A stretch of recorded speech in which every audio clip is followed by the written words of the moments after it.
Saya Farida Kadarusno, Wakil Ketua Yayasan Masyarakat Peduli Autis Indonesia, disingkat Empati.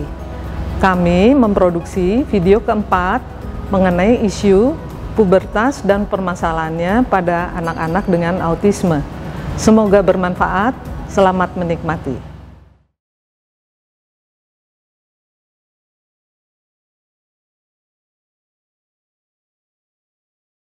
Menjaga kebersihan diri itu merupakan prasyarat dan bekal keterampilan sebelum anak-anak kita memasuki usia pubertas. Nah, segala sesuatu yang kita ajarkan jauh sebelum dibutuhkan itu akan sangat membantu kita sebagai orang tua dan juga seluruh keluarga untuk bisa mengalami situasi yang nyaman ketika anak-anak memasuki usia pubertas. Nah, kebersihan diri, ya, keterampilan membersihkan diri itu adalah sebuah kebiasaan baru. Artinya, ketika itu sebuah kebiasaan baru itu harus dibentuk. Nah, ketika kita akan membentuk kebiasaan baru, ada investasi yang harus kita taruh di situ. Apa saja investasinya? Satu, waktu. Kita butuh waktu yang cukup panjang. Yang kedua adalah tidak bosan mengulang. Karena anak, apalagi anak dengan kebutuhan khusus, itu belajar dari pengulangan-pengulangan.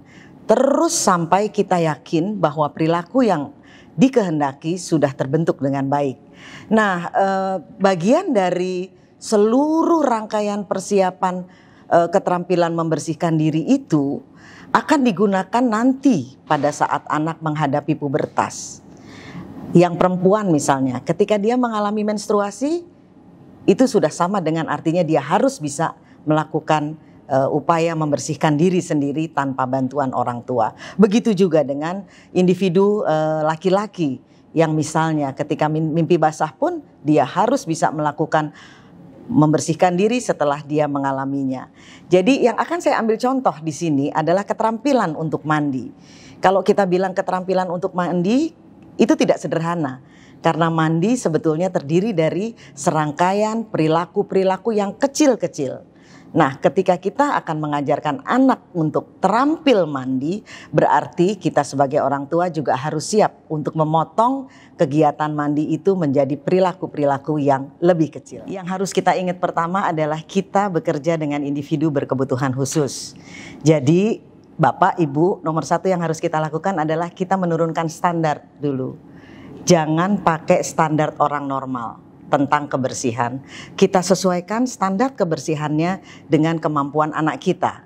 Gitu. Nah, ketika kita mengajarkan perilaku-perilaku baru untuk diadopsi oleh anak, itu artinya kita harus juga siap memberi kesempatan anak untuk belajar.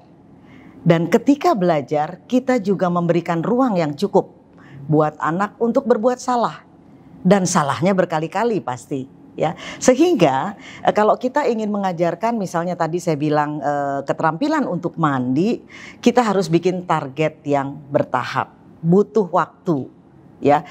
Kita ambil misalnya 3 bulan, lama, memang karena kebiasaan yang baru itu membutuhkan waktu berbulan-bulan sampai dia bisa diadopsi jadi perilaku yang otomatis, ya. Prinsip kedua, soal pengulangan. Mengulang itu adalah salah satu hal yang harus kita lakukan ketika kita mengajarkan perilaku baru. Di kita sebagai individu dewasa yang normal, lalu dibutuhkan sabar. Gitu ya. Nah, prinsip yang berikutnya adalah kalau kita ingin mengajarkan perilaku baru, usahakan kita mengajarkan di setting yang sama. Jadi ketika kita mengajarkan anak untuk mandi, tempatnya di mana? Di kamar mandi. Di kamar mandi, ya. Nah, karena apa? Supaya anak tidak usah menghubungkan terlalu jauh, menerjemahkan kembali, diajarkannya di ruang tamu, tapi dipakainya di kamar mandi. Efek visualnya akan beda, ya. Nah, saya bicara tentang visual. Anak-anak berkebutuhan khusus pada umumnya atau banyak sekali terbantu dengan menggunakan visual, alat bantu visual. Bapak Ibu jangan segan-segan untuk mencari alat bantu visual ataupun membuat sendiri. Jadi misalnya saya ambil contoh untuk mandi ya. Mandi itu kalau bisa saya bagi 3 stepnya. Step pertama adalah sebelum mandi, pra-mandi. Step kedua adalah pada saat mandi. Dan step ketiga adalah pasca mandi. Nah, masing-masing step itu sendiri terdiri dari perilaku-perilaku yang kecil-kecil dan banyak. Ya, misalnya saya ambil contoh. Sebelum mandi, ada apa sebelum mandi yang harus disiapkan? 1, anak harus pergi ke lemari untuk memilih baju. Celana dalam, baju dalam, misalnya kaos dan celana pendek misalnya. Itu yang harus dia ambil. Nah, ini kan juga perilaku yang baru buat anak. Bagaimana cara mengambil pakaian yang baik. Kemudian apakah lalu baju tidur misalnya ya. Anak juga harus bisa membedakan mana baju main, mana baju tidur. Ya. Kemudian anak juga harus bisa membedakan mana pakaian bersih, mana pakaian kotor. Ya. Nah, kemudian anak mengambil handuk. Dan kita di kamar mandi sudah ada ember tempat pakaian kotor. Itu pramandi. Jadi anak masuk kamar mandi sudah dengan beberapa barang yang harus dia taruh di tempatnya di kamar mandi. Anduknya dicantel, misalnya dicantelan, kemudian bajunya ditaruh di atas wastafel barangkali dan seterusnya. Ya, nah fase kedua atau step kedua adalah mandi. Sebelum mandi kan pakaian harus ditanggalkan semua. Kita ajarkan anak mana yang lebih dulu dibuka. Baju dulu, kemudian celana, kemudian kita taruh di ember tempat pakaian kotor. Bapak Ibu nggak perlu segan kalau di awal-awal belajar kita tulis ember pakaian kotor, tempat pakaian kotor, tempat handuk, dan seterusnya. Ya, nah kita masuk ke fase yang kedua, mandinya. Mandi itu sendiri kan ada beberapa fasenya ya. Jadi bahkan pada beberapa anak perlu kita ajarkan dia untuk cara membuka pintu yang benar dan cara menutupnya yang benar. Gitu. Anak-anak yang kecil barangkali belum perlu diajarkan cara mengunci pintu. Tapi untuk anak-anak yang sudah besar 10 tahun ke atas sudah meninggalkan masa anak-anaknya, perlu kita ajarkan keamanan dengan cara mengunci pintu kamar mandi. Nah, menyalakan keran air misalnya. Kita harus mengajarkan anak mandi sesuai dengan kebiasaan mandi di keluarga kita. Apakah menggunakan bak sehingga anak harus belajar memegang gayung kemudian mengambil air dan menyiramkannya ke tubuh, atau di kamar mandi kita pakai pancuran misalnya, sehingga kita harus mengajarkan anak bagaimana menyalakan dan mematikan pancuran.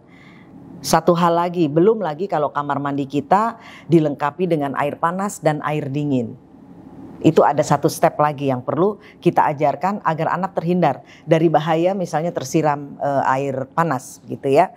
Nah, memegang sabun baik itu sabun cair maupun sabun batang itu juga perlu keterampilan tersendiri. Sehingga Bapak Ibu sebetulnya sebelum kita mengajarkan keterampilan mandi ini, kita harus memastikan bahwa kemampuan motorik halus anak memegang, membasuh, menggaruk, mengusap itu sudah ada pada diri anak kita. Kalau memang anak belum bisa menggenggam berarti kita harus putar akal lagi. Bagaimana cara mengajarkan mandi pada anak pada saat dia motorik halus menggenggamnya belum terbentuk dengan baik misalnya. Nah, jadi itu di mandi sendiri dari mulai menyalakan air sampai dia menyabun, kemudian menuang sampo misalnya, kemudian menggosok kepala, itu adalah keterampilan-keterampilan kecil, perilaku-perilaku kecil.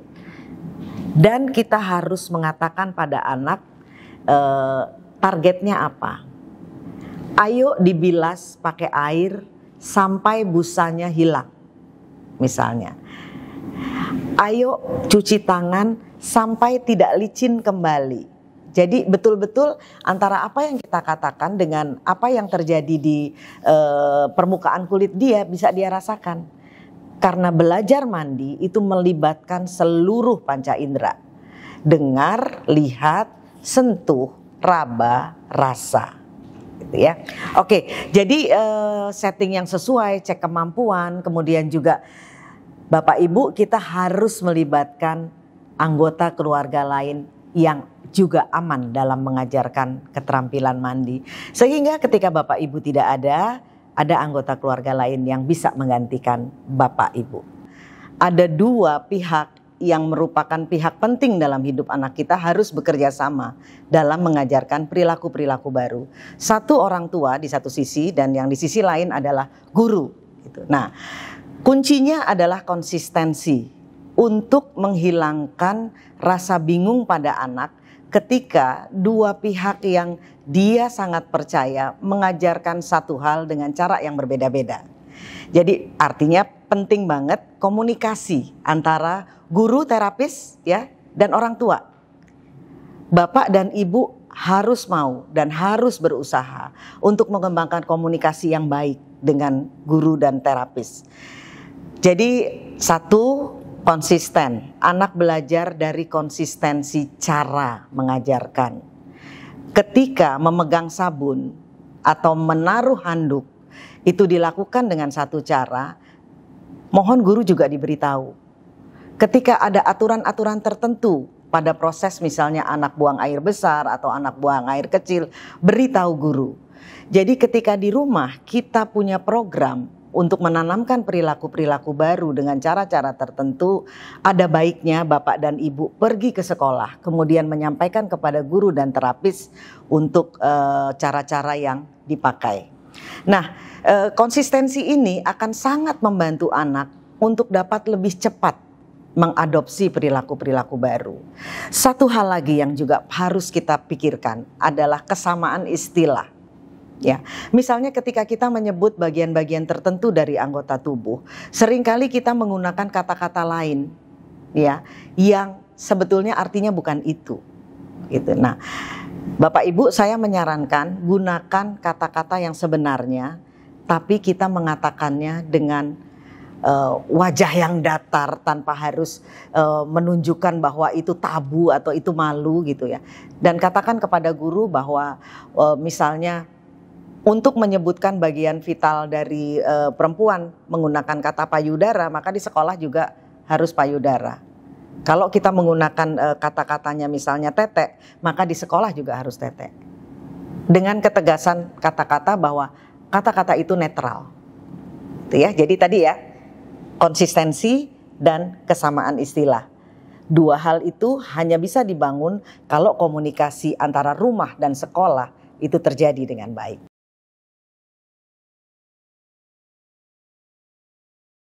Bapak Ibu, ketika kita bicara soal apakah perilaku anak kita itu pantas atau tidak pantas, bisa diterima atau tidak bisa diterima oleh lingkungan, maka ada satu pekerjaan rumah yang harus Bapak Ibu lakukan sebetulnya, yaitu Bapak dan Ibu harus belajar untuk memahami konsep usia kronologis dan usia mental. Nah, usia kronologis ini adalah usia sesuai tahun, kalau kita ulang tahun ya, apakah dia ulang tahun ke-11, ke-12, ke-13, itu usia kronologis. Nah, kalau usia mental itu beda lagi.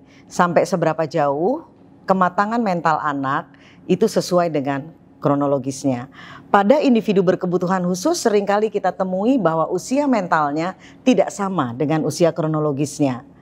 Bisa beberapa step di belakang usia kronologis anak pada saat itu. Nah, ketika Bapak dan Ibu sudah memahami tentang usia kronologis dan usia mental, maka kita bisa menetapkan patokan kalau secara normal, normal itu artinya adalah yang berlaku di banyak orang, sehingga itulah harapan dari masyarakat, harapan dari lingkungan terhadap seorang individu di usia seperti itu harus berlaku bagaimana. Itu kita jadikan patokan.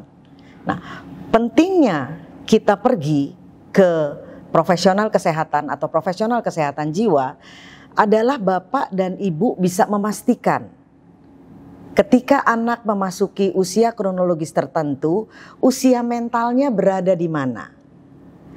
Ya, kita nggak bisa nentuin sendiri. Kita butuh bantuan profesional. Ketika kita sudah tahu usia anak secara mental itu ada di posisi mana dari usia kronologisnya, maka pada saat itulah kita bisa memelihara harapan kita. Kita bisa menemukan cara-cara yang sesuai untuk mengajarkan sesuatu. Jadi kalau kita mau lihat pantas tidak pantas, bisa diterima tidak bisa diterima, kita pakai usia kronologis di mana disitulah terletak harapan sosial terhadap anak-anak atau terhadap individu di usia tertentu. Nah, dengan mengenali harapan lingkungan sosial, maka kita bisa memberikan contoh konkret. Ya. Jadi sebelum kita mengedukasi lingkungan, kita lebih dulu mengedukasi anak kita. Jadi pada anak-anak berkebutuhan khusus, dia sudah 13 tahun, sudah 14 tahun, tapi masih belum bisa nahan dorongan diri untuk kalau ketemu anak perempuan, dia langsung peluk, dia langsung kejar gitu. Lingkungan sosial ketika dia tidak memahami bahwa anak kita individu berkebutuhan khusus, maka akan memberikan, ya yang paling buruk adalah memberikan stigma-stigma yang tidak perlu kepada anak kita. Jadi contoh konkret harapan lingkungan itu harus kita sampaikan kepada anak. Kapan boleh peluk, kapan tidak boleh peluk, jaga jarak misalnya. Dan yang harus kita simpan di kepala kita adalah kebolehjadian anak kita usia mentalnya berada beberapa tahap di belakang usia kronologis. Setiap orang tua memiliki pertimbangan yang berbeda. Apakah dia akan mendeklar atau membuka kondisi anaknya kepada anak dan juga kepada keluarga atau kepada lingkungan. Saya selalu kalau ditanyakan pertanyaan ini selalu menjawab bahwa keputusannya adalah keputusan spesifik keluarga, keputusan personal keluarga. Karena setiap keputusan yang dibuat oleh orang tua terkait apakah kita akan membuka kondisi dan diagnosa anak kepada anak dan juga kepada lingkungan yang lebih besar, ada konsekuensi dan tantangannya masing-masing. Ya, nah hal ini biasanya lebih menjadi persoalan pada individu berkebutuhan khusus yang high function atau berfungsi tinggi. Karena sekilas ngomong 10 menit nggak apa-apa, ngomong 15 menit nggak apa-apa, baru pada interaksi yang lebih intens orang lain akan melihat kok aneh ya anak ini, kayak nggak sama yang lain gitu. Nah, Bapak Ibu bicarakan berdua. Keputusan harus keputusan berdua. Jangan sampai ibu sudah merasa perlu untuk membuka, kemudian menyampaikannya misalnya beberapa kegiatan anak di sosial media, sementara bapak di sisi lain tidak merasa nyaman atas itu. Itu hanya akan menimbulkan konflik-konflik baru yang tidak perlu. Ya, jadi bicarakan, putuskan apakah kita akan membuka, mendeklar kepada anak ataupun tidak. Ya, beberapa orang tua memilih untuk menahan diagnosa, terutama pada yang high function ya, nggak usah dibilangin anaknya, supaya dia di-treat normal dan supaya dia juga merasa dirinya normal. Ya, kelompok yang kedua adalah memberitahu anaknya diagnosanya apa. Nah, sekarang saya menemukan kelompok ketiga, anak-anak yang mendiagnosa dirinya sendiri, karena secara intelektual dia punya kapasitas untuk itu.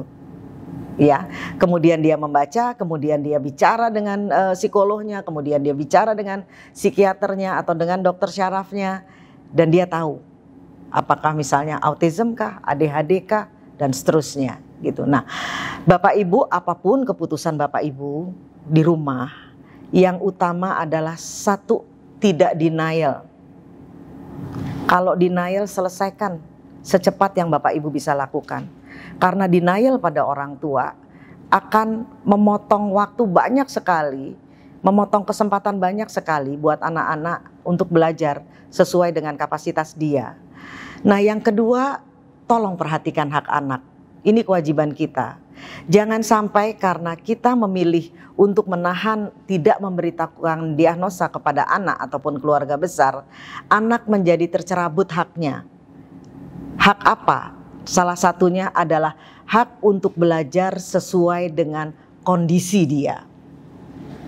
Misalnya salah satu yang sering kali ditemukan, memaksa anak untuk sekolah di sekolah normal. Padahal ada sekolah-sekolah inklusi yang bisa dipilih.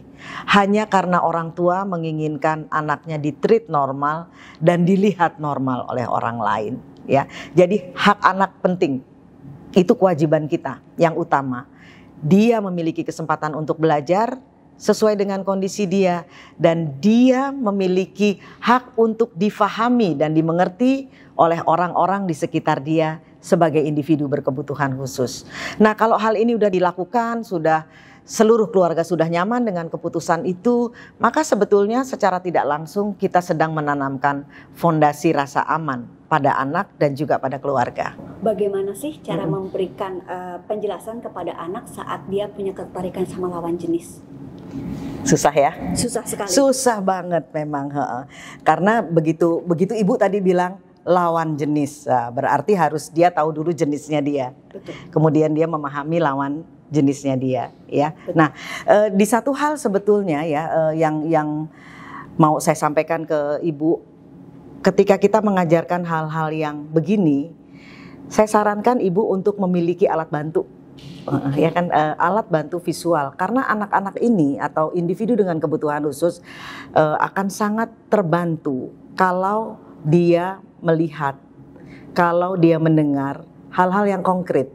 Ya, jadi aku jelaskan ya, soal misalnya anak kita laki-laki, kemudian dia tertarik pada lawan jenis, anak kita perempuan dia tertarik pada laki-laki. Nah, jangan kita langsung masuk ke perbedaan fisik dulu. Kalau saya menyarankan nih, saya udah punya kartunya, ini namanya kartunya lingkaran sosial. Ini permainan yang menyenangkan. Ya, anak SD, usia SD ya, anak SMP juga sebetulnya menyenangkan ini.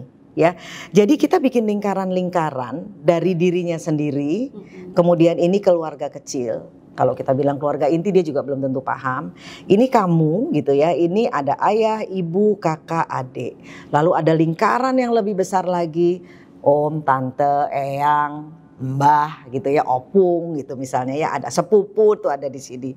Sampai terus keluar, ada teman keluarga, teman, guru, terapis dan orang asing.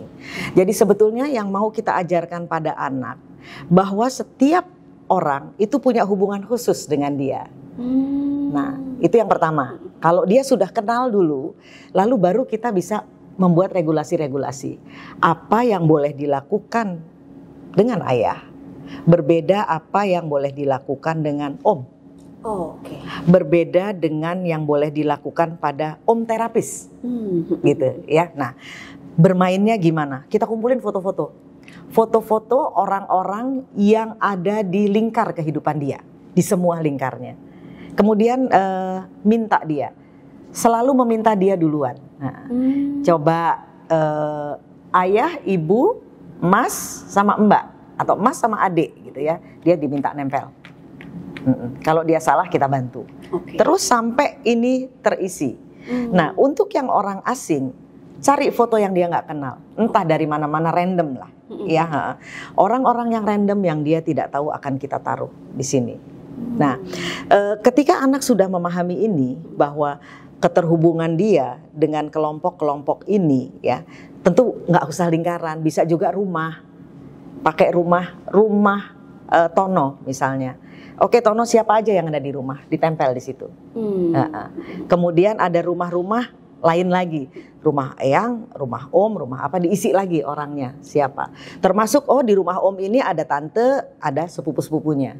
Gitu ya. Pada anak-anak yang verbal kemudian memiliki pemahaman yang cukup baik, kita boleh memperkenalkan istilah sepupukah, tante, om gitu dengan menjelaskan. Ya, oke. Itu kalau lingkaran sosial ini perlu sebulan 2 bulan untuk mengajarkan anak paham dengan ini, baru kita mengajarkan apa yang boleh dan tidak boleh, apa yang pantas dan nggak pantas. Aku ambil contohnya ya. Aku ambil contohnya kayak gini loh, nih Bu. Nih, ya. Nih gampang kan? Ini gambarnya bisa dicari di mana-mana. Ya. Yang penting Ibu kreatif. Siap. Ya. Ibu juga bisa melihat ke lembaga-lembaga yang memang menangani anak-anak berkebutuhan khusus, biasanya punya alat-alat seperti ini yang bisa Ibu pinjam atau bisa Ibu copy. Ini ayah, ibu, kakak, adik. Oke. Boleh bilang hello? Boleh. Salaman boleh nggak, Ton? Gitu ya. Boleh, Ma, boleh gitu. Pangku tidak, Tono sudah besar, gitu. Ya, jadi tidak sekedar tidak, ketika anak sudah, kita harus kasih tahu Tono sudah besar. Kenapa tidak begitu? Kenapa tidak? Nah, sebetulnya konsep malu, kalau nanti kita ngomongin konsep malu kan bisa gitu. Tidak pangku, sudah besar, malu. Gitu. Ya, karena malu itu konsepnya abstrak banget, susah kita. Atau jangan tidak sopan, nggak mudeng dia. Jadi boleh tidak boleh, kenapanya, gitu ya. Nih misalnya ayah, ibu, kakak. Kita punya gambar yang beda lagi. Kakek, nenek, om, tante, ya. Tidak peluk. Ditambah, gitu. Kalau kita bilang bahwa yang boleh dipeluk hanya keluarga inti, hanya ibu, bapak, adik, sama kakak, gitu ya. Nanti yang lain tidak boleh. Tidak peluk, tidak pangku. Dia tahu bahwa ada tambahan ini. Yang boleh tetap ada salaman boleh, say hello boleh, high five boleh, gitu ya. Jadi Bu, difikirkan betul, gambar-gambarnya adalah perilaku-perilaku yang biasa muncul di dia. Jadi nyambung dia. Nanti baru perilaku lain yang belum ada di kosakata perilakunya dia, tapi dia bisa lihat di tempat lain. Gitu ya. Oke. Ini kita lihat lagi yang ini. Ini teman, keluarga, guru. Tambah satu lagi, tidak cium. Tidak cium, ya. Gitu. Dia akan tahu bahwa semakin keluar lingkarannya, tidaknya semakin banyak. Gitu ya. Ini boleh. Oh tidak. Gitu. Artinya dia akan tahu, oh kalau sama bapak ibu banyak hal yang boleh. Gitu ya. Nah, sama orang asing udah nggak semua. Semakin gitu. Banyak dan dilihat saja. Iya, beberapa anak kita kan akrab banget sama orang lain. Betul. Gitu kan. Dia pikir semua orang dia kenal. Gitu kan. Jadi dia akan berbaik hati, dia akan sangat ramah gitu. Tapi sama orang asing tidak perlu bilang hello. Gak salaman, tidak perlu salaman. Gitu, akan lebih banyak lagi. Bahwa ada orang-orang yang bisa dia abaikan keberadaannya. Kan ini pelajarannya sebetulnya. Gitu ya. Jadi susah apa gampang? Susah tapi bisa dilakukan. Susah tapi bisa dilakukan. Asal ibu bapak rajin bikin begini-begini ya, alat bantu ya. Nah, setelah ini beres, selesai gitu ya. Tidak dalam tahap sih, bisa juga pada saat yang bersamaan. Lalu kita mengajarkan pada pengenalan tubuh. Harus, kalau di pendidikan seks baik individu normal maupun individu berkebutuhan khusus kan tetap diajarkan yang pertama ini. Yang ibu pikirin ini pelajaran biologi udah gitu aja. Jadinya nggak apa ya, terus kita aduh nggak enak gitu ya, sungkan gitu. Ketika kita mengatakan satu kata dengan ragu-ragu, anak akan merasa. Jadi tadi kita putuskan dulu, kita akan pakai bahasa apa untuk payudara, misalnya. Apapun bahasa yang digunakan jangan kejauhan, gitu. Misalnya mau ngomong payudara, ayo ditutup gelasnya. Sedangkan tutup gelas di luar punya arti yang lain gitu. Enggak. Kalau saya menyarankan pakai kata-kata yang sebenarnya. Gitu. Untuk alat kelamin laki-laki apa? Penis, sebut aja penis. Tidak boleh bilang burung ya, Bu? Kalau saya menyarankan tidak. Siap. Gitu ya, kalau saya menyarankan tidak. Karena nanti pada saat kita belajar, memang ada saat-saat di mana anak akan mengulang-ulang itu karena menurut dia kata-katanya enak disebutkan. Ya, tapi lama-lama akan turun. Ya, bahwa hal itu tidak perlu harus selalu disebutkan. Nah, kartu-kartu kayak gini, aku ingin lihat perempuan. Ini di sini termasuk mengajarkan, oh ya ini bagian pantat, misalnya ini bagian kelamin, ini bagian dada gitu. Anak-anak tertentu akan men-challenge. Bu, buka Bu. Tidak boleh. Perempuan harus pakai BH. Gitu.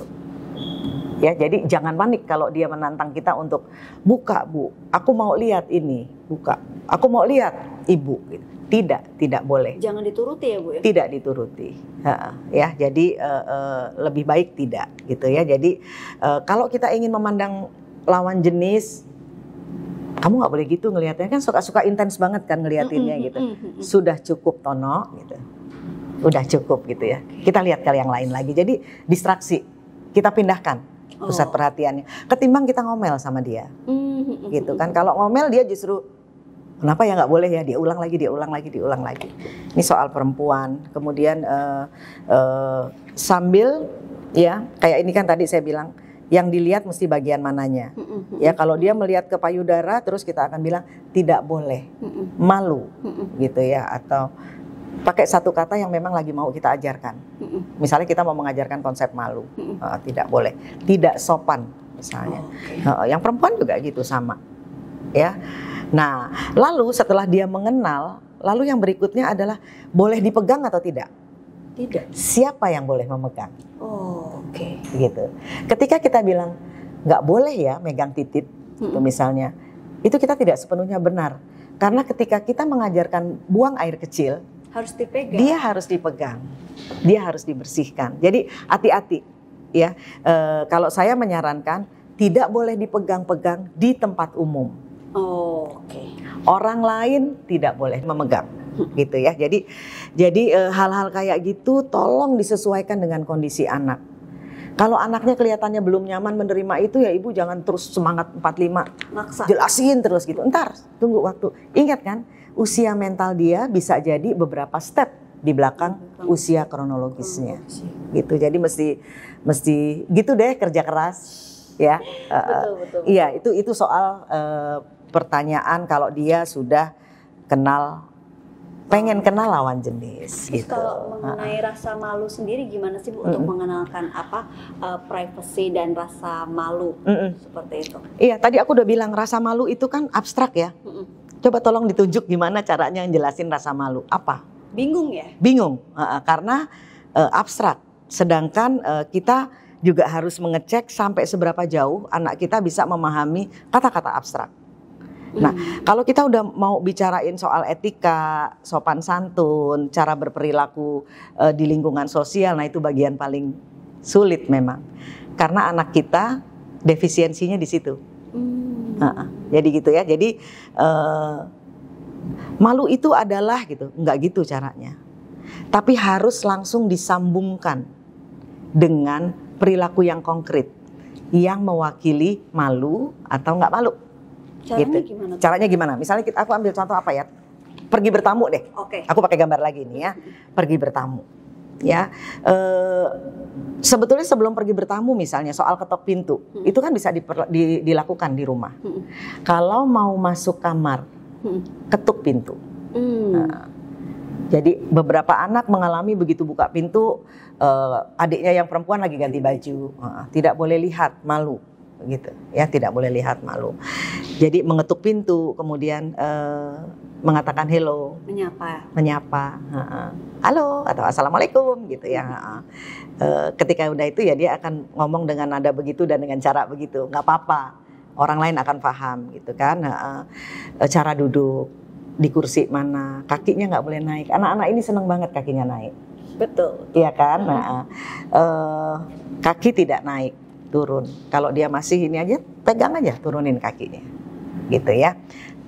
Kalau masih sampai 3 kali, 4 kali dia tetap kakinya naik, kita berhak menjelaskan kepada tuan rumah. Mohon maaf ya, saya lagi mengajarkan. Ini dia lagi belajar bertamu, gitu. Jadi kita nggak usah panik ngomelin dia di situasi sosial. Itu harus kita hindari. Ya, nih, jadi dia akan tahu perilaku baiknya apa, perilaku buruknya apa. Minum, disajikan kue misalnya, terus dia nggak ngambil semuanya, gitu dan seterusnya. Ya, tidak lari di rumah orang. Ya. Jadi Bu, walaupun kita di mobil udah ngomong, ntar nggak lari, nggak boleh teriak, nggak boleh ini, nggak. Seringkali kita harus mengajarnya on the spot. Ketika dia mau lari, tidak lari, duduk. Harus satu-satu ya Bu ya? Iya, betul. Anak normal aja pun saya menyarankan satu-satu ngajarinnya. Karena anak perlu waktu buat mencerna dan perlu waktu buat memahami juga kan maksudnya apa. Tidak teriak, tidak masuk ruang kamar, nggak boleh pegang titik.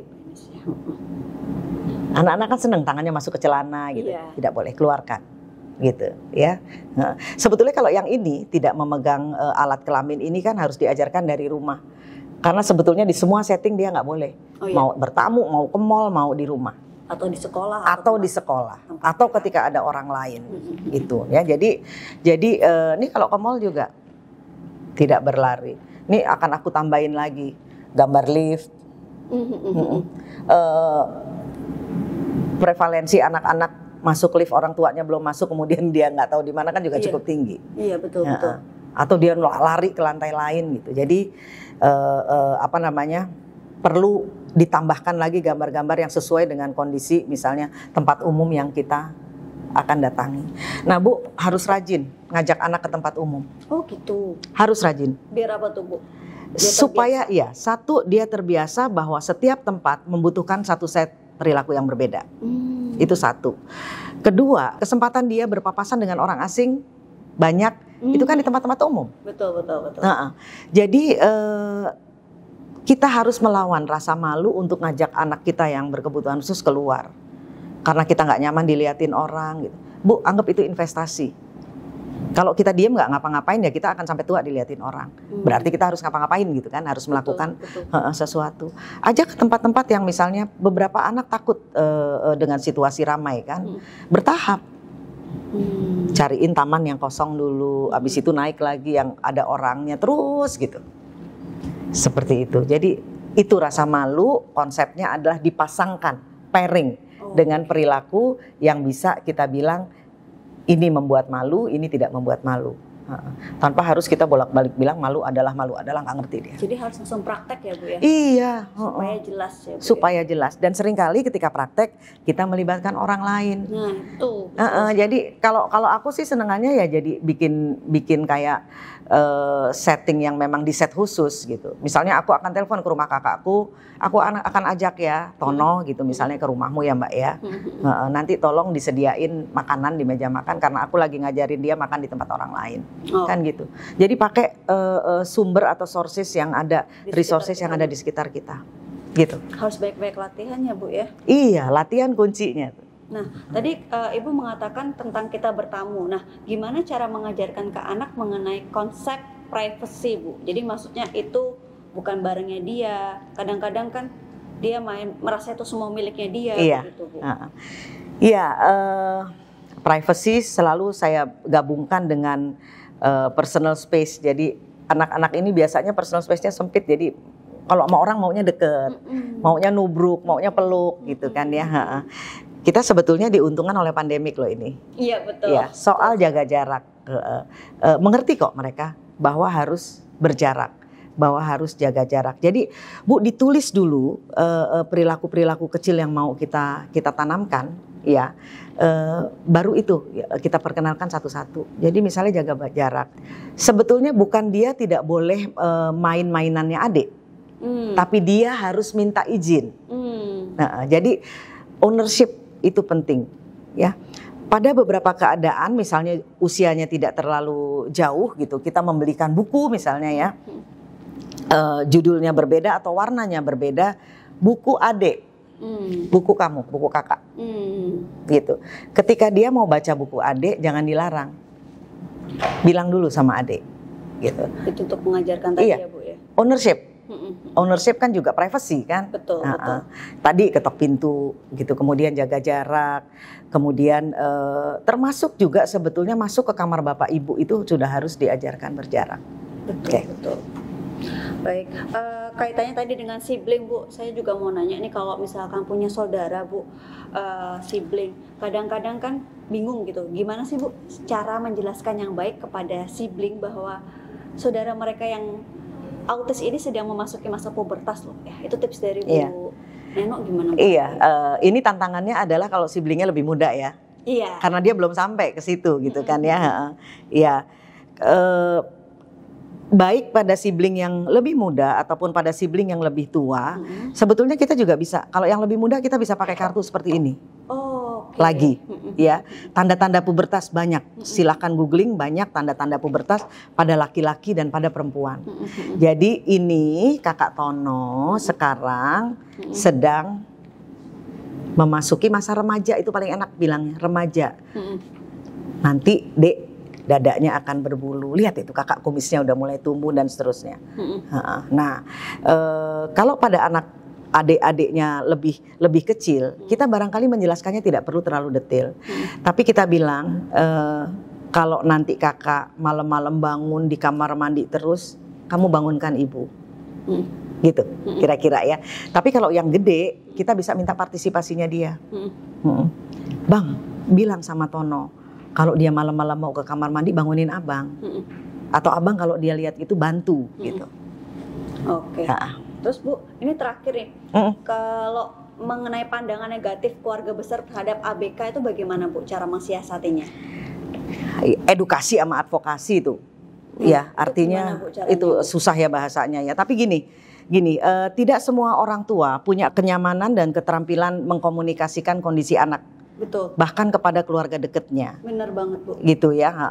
Jadi mereka memilih untuk terus menahan memberitahukan kepada keluarga tentang kondisi anak, walaupun harus jungkir balik gitu ya, karena nanti orang-orang akan mengatakan hal-hal yang tidak menyamankan orang tua. Sekarang banyak buku-buku kayak gini, banyak banget ya. Kalau aku caranya, ini aku taruh di meja tamu, gitu ya. Aku taruh di meja tamu, mereka akan baca ini. Ya, atau saya sih sangat menyarankan kalau memang anaknya sudah besar, ibu-ibu dan bapak mesti memikirkan untuk memberitahukan di kalangan keluarga dekat. Kemudian mengedukasi mereka apa itu autism misalnya, autis itu apa sih gitu. Kemudian berusaha untuk tidak timbul stigma yang buruk terhadap anak-anak autis. Nah kalau dia udah gitu, keluarga sudah tahu anak autis seperti apa dan diperlakukan harusnya seperti apa, kan mereka bisa menjadi salah satu sistem kita untuk menjadi sumber belajar anak. Kita titipin tiap Sabtu Minggu. Yang kayak gitu, iya dong, jangan di rumah terus anak-anak. Tapi kita titipin tempat budenya, kita titipin tempat eyangnya. Artinya kita memindahkan segala kerepotan ke sana. Yang terakhir, ibu harus rajin emang.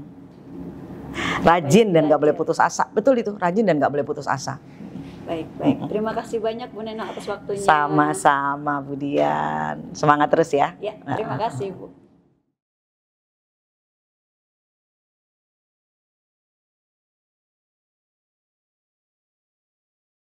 Pada dasarnya bahwa menghadapi anak-anak yang pubertas, khususnya untuk anak-anak yang berkebutuhan khusus, lebih menitikkan pada anak autis, sebenarnya sama saja seperti pada anak pada umumnya.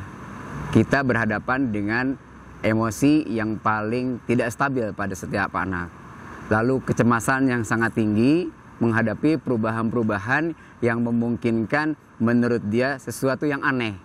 Nah, kita para terapis biasanya menemukan hal-hal yang seperti ini menjadi hambatan pada perilaku ketika mereka berhadapan dengan orang lain. Ketika menginginkan sesuatu, maka yang muncul adalah emosi marah dan yang lainnya. Kemudian perilaku-perilaku yang sering ada pada anak-anak ini selalu dengan tantrum yang berlebihan, biasanya keringat berlebihan yang menunjukkan bahwa dia ada marah, keinginan yang tidak dimengerti oleh kita semua. Terkadang kita nggak memahami juga karena banyak sebagian dari anak autistik ini tidak bisa berkomunikasi, mengungkapkan pernyataan bahwa saya ingin sesuatu, ingin apa. Kadang para terapis tidak paham. Maka yang kita lakukan adalah melihat perilaku sejauh mana yang bisa dilakukan pada anak-anak autis ini yang bisa menenangkan, yang membuat dia lebih rileks, kemudian mencari faktor pencetusnya apa. Apakah ini merupakan faktor tantrum yang perilaku secara umum pada anak autis atau memang tantrum pada masa pubertas yang terjadi.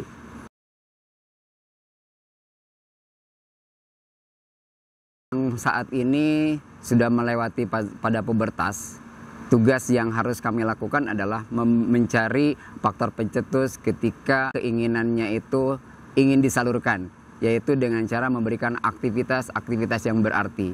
Biasanya kami menyarankan ketika muncul penyimpangan pubertas yang terjadi pada anak-anak autis ini adalah dengan melakukan aktivitas yang teratur.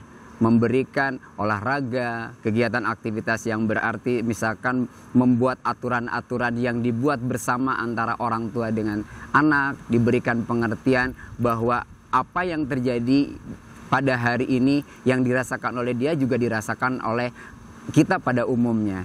Jadi kami para terapis biasanya membuat suatu kegiatan-kegiatan yang teratur berdasarkan menyusun jadwal, mengisi waktu kegiatan waktu luang. Nah itu yang paling utama adalah mengisi waktu luang. Bahwa penyimpangan yang terjadi pada anak-anak dengan perilaku-perilaku yang berbeda pada masa pubertas ini biasanya mengisi waktu luangnya yang tidak tepat. Maka aktivitas olahraga, boleh dengan aktivitas memasak, aktivitas dengan kegiatan fotografi, melukis, dan yang lain, itu adalah merupakan saran yang efektif yang memungkinkan dia bisa mengisi waktu-waktu masa pubertas itu untuk mencari kesenangan, aktivitas yang berarti, sehingga apa yang dirasakan ini menjadi bahan pertimbangan untuk anak tidak tantrum, tidak marah-marah, mengekspresikan keinginannya sesuai dengan harapan dirinya lebih nyaman, lebih tenang, seperti itu saja. Ini adalah dikatakan normal seperti terjadi pada anak umumnya. Yang terpenting bagi terapis adalah memberikan kesempatan yang banyak untuk anak bisa mengekspresikan keinginannya dalam hal-hal yang positif. Jangan sampai bahwa apa yang terjadi pada anak-anak autistik dengan tantrum yang memungkinkan bukan karena tantrum seperti biasa, tapi ada keinginan secara seksual dan yang lain, maka kita para terapis harus siap-siap memberikan aktivitas yang lebih memungkinkan membuat anak melupakan kemarahan itu, lalu berikan dorongan dan semangat untuk selalu mengatakan bahwa kamu sama seperti kita. Kamu adalah sama seperti yang lain, bahwa kamu adalah sama seperti Pak Wardi juga sama pernah merasakan seperti ini, maka kamu jangan takut dan kamu harus semangat dan selalu untuk menjadi anak yang lebih hebat lagi.